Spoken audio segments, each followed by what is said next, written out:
Place maintenant à l'invité d'Au cœur de l'info. Retour aussi ce soir sur la situation dans la bande de Gaza, toujours aussi catastrophique. Plus de 7 mois après le cessez-le-feu qui continue d'être régulièrement violé. 3 membres d'une même famille ont encore été tués la nuit dernière dans une frappe, parmi lesquels un nourrisson. Les conditions de vie sont aussi déplorables sur place. Aux destructions, au manque de nourriture et de médicaments s'ajoute une situation sanitaire indigne, à tel point que les rats, punaises et autres parasites prolifèrent sous les tentes de fortune des déplacés.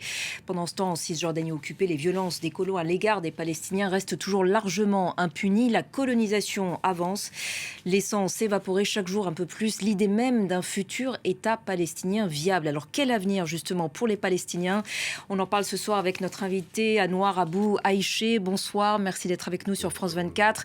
Vous êtes ancien ministre palestinien de la Culture, docteur en droit également et auteur de nombreux ouvrages, parmi lesquels Parcours d'un militant palestinien de chauffeur de taxi parisien à ministre de la Culture. Merci encore d'avoir accepté notre invitation ce soir. Je précise que vous êtes de passage à Paris, mais que vous vivez toujours à Hébron, où vous êtes né. Plus de 7 mois, je le disais, après ce cessez-le-feu, Israël frappe encore quotidiennement l'enclave. On parle de plus de 800 morts justement depuis le cessez-le-feu d'octobre dernier. Israël occupe aussi la majorité de l'enclave. Comment est-ce que vous décririez la situation à Gaza ? Écoutez, on a parlé d'un cessez-le-feu, mais en fait, il n'y a jamais eu cessez-le-feu. Et tous les jours, il y a des bombardements ou des assassinats des Palestiniens à Gaza. Et l'armée israélienne avance tous les jours. D'une manière, actuellement, l'armée israélienne occupe presque le 2/3 des 400 km² à Gaza. Et tous les jours, on a des morts. Et il n'y a plus de médicaments, il n'y a toujours pas d'eau, et il y a toujours la faim. Et Gaza, depuis 2006, ça n'a pas changé, sauf que maintenant c'est beaucoup plus grave, encerclé, tout ce qui peut entrer comme nourriture ou autre chose est dominé par Israël. C'est Israël qui décide s'il y a de la nourriture ou pas, de l'eau ou pas, ou de l'électricité. C'est vraiment invivable. On a parlé de situations d'enfants qui sont vraiment dans très très grave, c'est inimaginable, c'est inhumain. Est-ce que vous avez le sentiment que la communauté internationale a oublié Gaza dans le contexte aussi qu'on décrivait il y a quelques instants de guerre, notamment au Moyen-Orient ? J'ai l'impression que la communauté internationale, surtout, c'est une communauté hypocrite. Je veux dire par là, non, ils n'ont pas oublié, mais ils font rien. La communauté internationale, notamment l'Europe et les États-Unis, ne font absolument rien pour protéger les Palestiniens, ni à Gaza, ni en Cisjordanie. Alors qu'ils n'arrêtent pas tout le temps de nous parler de droits de l'homme, des valeurs et tout ça. Et même qu'on a parlé d'innovation. Pourquoi alors ils n'arrivent pas à faire entendre leur voix face à Donald Trump, notamment ? Je crois qu'il y a aussi une mauvaise volonté en Occident. C'est que c'est uniquement une hypocrisie de la parole et nous voulons des actes. Et les actes, ça veut dire que protéger les Palestiniens, tout simplement. Et les aider pour vivre, pour avoir une vie décente. On évoquait les Occidentaux. Qu'en est-il du monde arabe ? Est-ce que le monde arabe a lui aussi abandonné, disons, le soutien aux Palestiniens ? Alors, quand je parle d'Occidentaux, bien sûr, je parle de régime. Maintenant, pour les pays arabes, il est connu que les régimes arabes, leur première préoccupation, c'est surtout de rester au pouvoir. Rester au pouvoir, ça veut dire ne pas trop fâcher les Américains. Donc, oui, on est soutenu par la population arabe et les régimes arabes, mais pas suffisamment. 6 mois après son édification, ce fameux Conseil de la paix pour Gaza a avoué cette semaine son impuissance et a accusé dans le même temps le Hamas d'être le principal obstacle à la résolution de ce conflit, évoquant notamment la question cruciale de son désarmement. C'est effectivement un problème majeur. Le problème majeur, c'est que c'est Israël qui refuse qu'il y ait même une solution. Il y a pratiquement plus de Hamas. Maintenant, toute la population palestinienne qui reste à Gaza est coincée dans une infime partie de Gaza où il n'y a pratiquement pas de Hamas.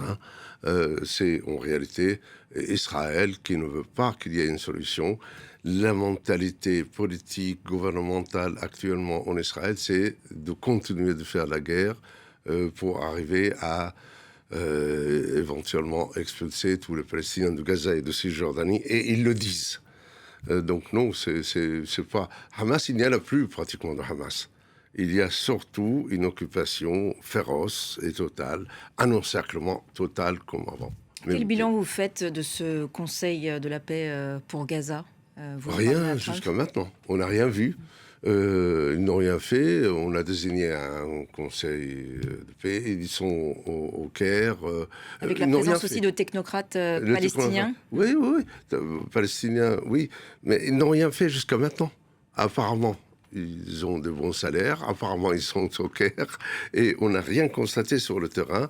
Et évidemment, nous ne sommes pas dupes, hein. C'est Israël qui décide de leur permettre de faire quelque chose ou pas. Jusqu'à maintenant, ils n'ont pas eu la permission d'entrer à Gaza. Ils ne peuvent pas travailler à Gaza tout en étant au Caire et en étant interdits d'y aller. Alors Donald Trump avait fait adopter, on s'en rappelle, en novembre dernier, son plan en 20 points par l'ONU, qui faisait table rase donc, de toutes les résolutions qui avaient été adoptées par les Nations Unies depuis le plan de partage de la Palestine en 1947. Est-ce que cela a porté un coup fatal à la cause palestinienne ? En tout cas, depuis l'arrivée de Trump, et aussi de gouvernement, plus exactement de gouvernement de l'extrême droite en Israël il y a 3 ans et demi, tout se dégrade, tout régresse tout le temps. Donc non, ça n'a pas avancé. Nous tenons toujours aux résolutions qui sont par centaines, et notamment la résolution, enfin plutôt la décision du Conseil des Nations Unies, 2334 de 23 décembre 2016, où il n'y a pas de veto américain. C'est la seule décision en faveur des Palestiniens où il n'y a pas de veto américain. Tout y est pour qu'il y ait une solution politique juste et durable, basée sur le principe de droit international pour laquelle nous luttons maintenant depuis très longtemps. Pendant ce temps, je le disais, en Cisjordanie occupée, les colons semblent eux aussi avoir les mains libres, énormément de violence contre les Palestiniens sur place, avec une passivité, voire un laisser-faire du côté des autorités israéliennes. Votre regard sur ce qui se passe sur place, vous y vivez vous-même ? Alors, c'est surtout qu'avant l'arrivée, encore une fois, de gouvernement de l'extrême droite, il y a 3 ans et demi en Israël, il y avait une certaine protection de la part de l'armée. Mais depuis l'arrivée de ce gouvernement, on ne fait même pas la différence entre un soldat et un colon. Et je peux vous assurer que tous les jours et partout, les colons attaquent les Palestiniens pour les faire expulser. Ils les expulsent aussi, et ils volent les troupeaux, ils brûlent les maisons, ils blessent les gens. Et l'armée israélienne aussi a expulsé presque 40 000 Palestiniens au nord de la Cisjordanie de leur camp de réfugiés, et ils ont rasé tout ce qui était habitat, et maintenant ils sont ailleurs. Et ce gouvernement est allé jusqu'à confisquer les propriétés des Nations Unies, à savoir les locaux de l'UNRWA, l'agence onusienne pour les réfugiés politiques, à Jérusalem-Est, et ils continuent partout.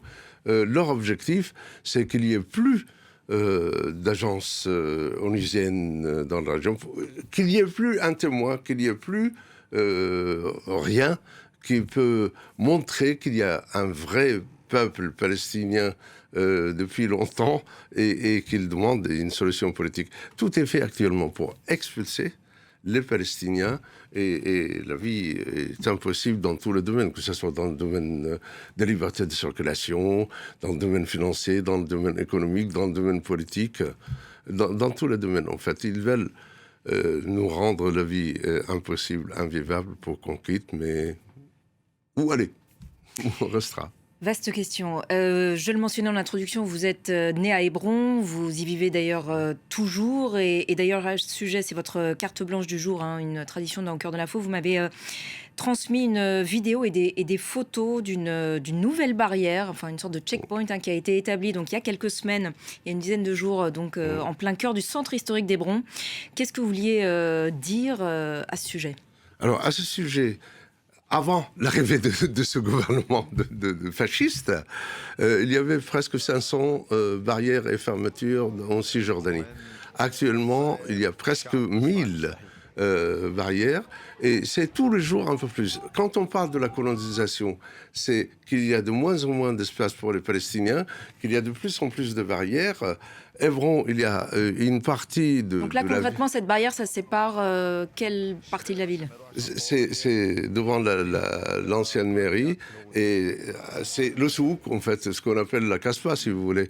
Et c'est en 5 minutes, ils peuvent fermer et m'interdire d'aller à la mosquée d'Abraham, par exemple. C'est une rue qui va vers la mosquée d'Abraham. Déjà, il y a beaucoup de restrictions pour l'entrée à la mosquée d'Abraham et à d'autres lieux de culte. Et ça veut dire encore une fermeture, encore une interdiction, encore il faut contourner. Là, entre cet endroit-là et la mosquée d'Abraham, il y a 500 mètres. S'il ferme, on est obligé de faire plusieurs kilomètres pour y arriver, et on est passé aux entrées.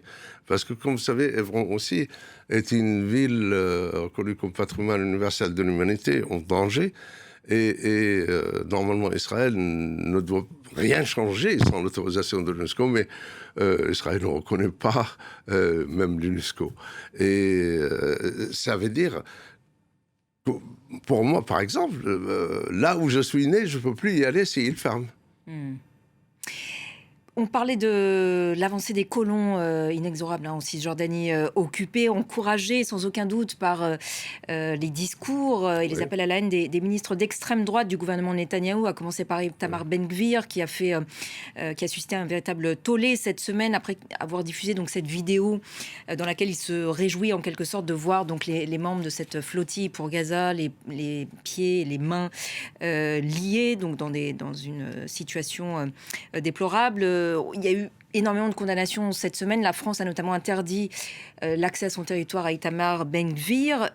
Beaucoup ont quand même souligné, disons, l'absence de réaction en contraste quand il s'agit des prisonniers palestiniens qui sont malmenés par les autorités israéliennes. Est-ce que ce contraste donc entre, disons, l'indignation sélective, ça vous a choqué? C'est pire que ça. Écoutez, Ben-Gvir, c'est un ministre du gouvernement israélien. Alors, c'est tout le gouvernement israélien qui est solidaire avec lui, même s'il y a quelques déclarations. Ah, il n'est pas bien, et il a dépassé les lignes rouges, et il a terni la réputation d'Israël. La réalité, c'est que c'est un gouvernement. Et vous imaginez, dans un autre pays, qu'on condamne un ministre de gouvernement et le reste, il y a un premier ministre. En réalité, tout le ministre israélien de ce gouvernement, et avec Netanyahou, c'est une mentalité suprémaciste, une mentalité de toute la terre et pour les Juifs que pour les Juifs. Alors, je vous rappelle, en 2016, ils ont voté, Netanyahou et les autres, un article, ce qu'ils appellent la loi État-nation, que la terre d'Israël appartient aux Juifs et seulement aux Juifs. Même pas ni aux Druzes, ni aux chrétiens, ni aux musulmans, ni seulement aux Juifs. Donc c'est un gouvernement qui est solidaire. Donc les condamnations cette semaine de Benyamin Netanyahou, c'était juste pour la forme, pour la communauté internationale? Évidemment, puisque de toute façon, ça fait des années que tous les jours, et ça continue, qu'il arrête les colons d'attaquer les Palestiniens, je le croirais. Mais actuellement, tous se protègent mutuellement, tous les ministres, y compris Netanyahou. Vraiment, je ne comprends pas cette peur de ce gouvernement et attaquer seulement Ben-Gvir parce qu'on est obligé. Mais c'est tout le gouvernement qui agit de la manière... Dans ce contexte qu'on vient d'écrire depuis de nombreuses minutes maintenant, quel avenir pour un État palestinien viable? Est-ce que vous, qui êtes partisan de paix, oui. Voilà, depuis des dizaines d'années à la solution à deux États, est-ce que vous y croyez encore? Totalement. Parce que moi, je crois qu'il n'y a pas d'autre choix. Actuellement, entre le fleuve de Jourdain et la Méditerranée, il y a 15 000 personnes, moitié juifs et moitié non-juifs, des Palestiniens. On est condamnés à vivre ensemble et il n'y a pas d'autre solution.